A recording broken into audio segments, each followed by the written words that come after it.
Tin as the 4-year-old series kicks off with the Hong Kong Classic Mile. We've also got group action with the Group 3 Centenary Vase, one of 10 races on the programme at Sha Tin. A very warm welcome to Racing to Win. I'm Andrew Lejeune, joined in the studio by race caller Brett Davis, and what's better than one race caller? Two race callers. Tom Wood joins us as well. Tom, it's a tremendous day's racing to look forward to. Really looking forward to it. There's plenty to look forward to. All right, the 4-year-old series kicks off with the Hong Kong Classic Mile. There's about 5 or 6 different form lines coming through that race, and Frankie Law, second season of training, he's got 5 runners in it. I know, incredible, and every chance of taking it out. Brett, you're Paul this week. Yes. Jackpots, anything?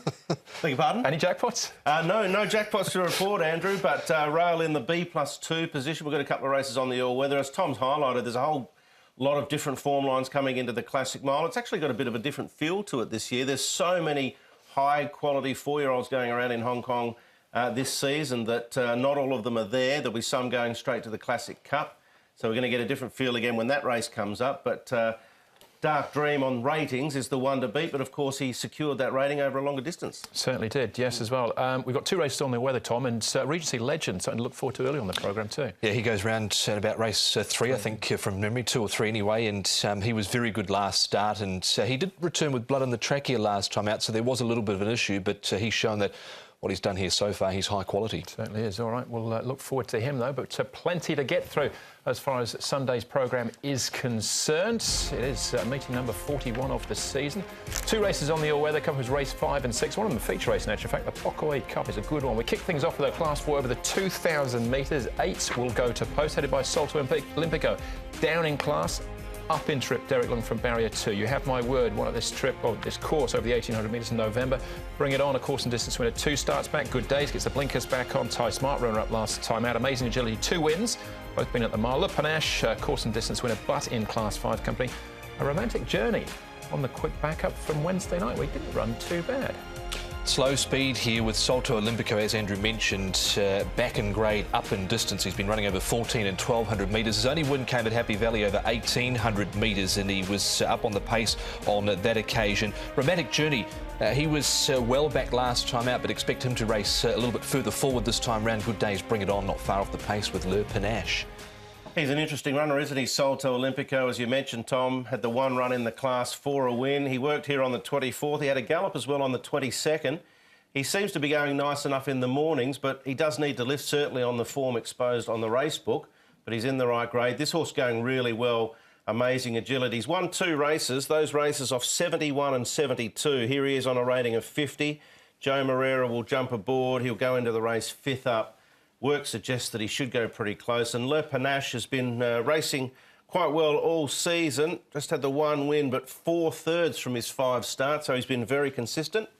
He's just ticking along in the morning. It was a super win on the opening day of the season as well. He looked very, very good. We'll start off with him in actual fact, because we've got the majority of the field here lining up last time out behind Dynamic Eagle. Le Panache fared best in 3rd. He's been relatively honest this time round as Le Panache. Look at his form this year, 5 starts for a win and 4 third placings, and this was one of them.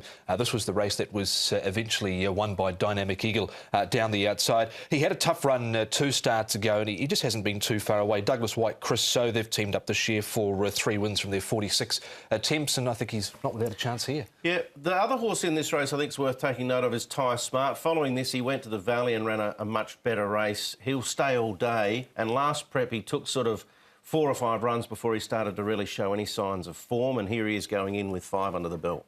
Why don't we have a look at that race in actual fact then? This is Ty Smart at Happy Valley on the back of that, finishing 2nd behind Clear Choice. And Vincent Ho does stick with him. He's been aboard his last 2. Actually, overall, he's ridden the horse 4 times for everything bar a win, a 2nd, a 3rd, a 4th, and obviously 1 or 2 unplaced runs. But, yeah, this was a good sign from him, Ty Smart. I like the way he stayed on. And I think 2,000 metres is perfect. He's a definite inclusion for me. Yeah, he certainly is. It was a much better effort as well. He went round at decent odds on that occasion. He might get around 6s or 7s for him Sunday. Yep. All right, OK, that's Ty Smart. Salto Olympico, then. We've seen him in track work. We've talked about a bit already. This is his trial, where his win came as well, in actual fact, at Happy Valley. He hasn't shown much over unsuitable trips recently, Salto Olimpico, but we know he's got that win over 1,800 metres. This was the trial at Happy Valley going back to last Saturday morning. You can see just niggled it a little bit there, Derek Long, David Hall, but what stands out that he is back here in Class 4 and he's back to a trip that potentially suits.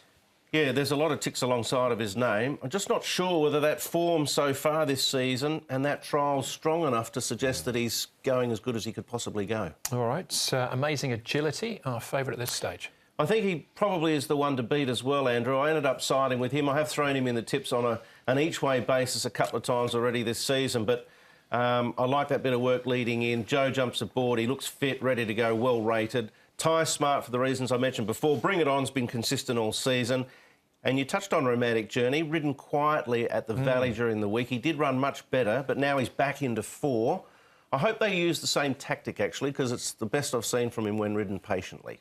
I'll go with 7 Le Panache to end his run of third placings for Chris So and Douglas White. He's on top to beat amazing agility, couple of gear changes, tongue tie being reapplied, crossover noseband coming off. Bring It On didn't run a bad race last time out, just caught over the last 100 metres or so. Did win 2 runs ago, and Ty Smart wasn't bad last start as well. 7, 6, 3 and 5, QQP in the first. Yeah, I quite like Le Panache as well, but I will include Salto Olimpico. I think down in class, up in trip, much better for him.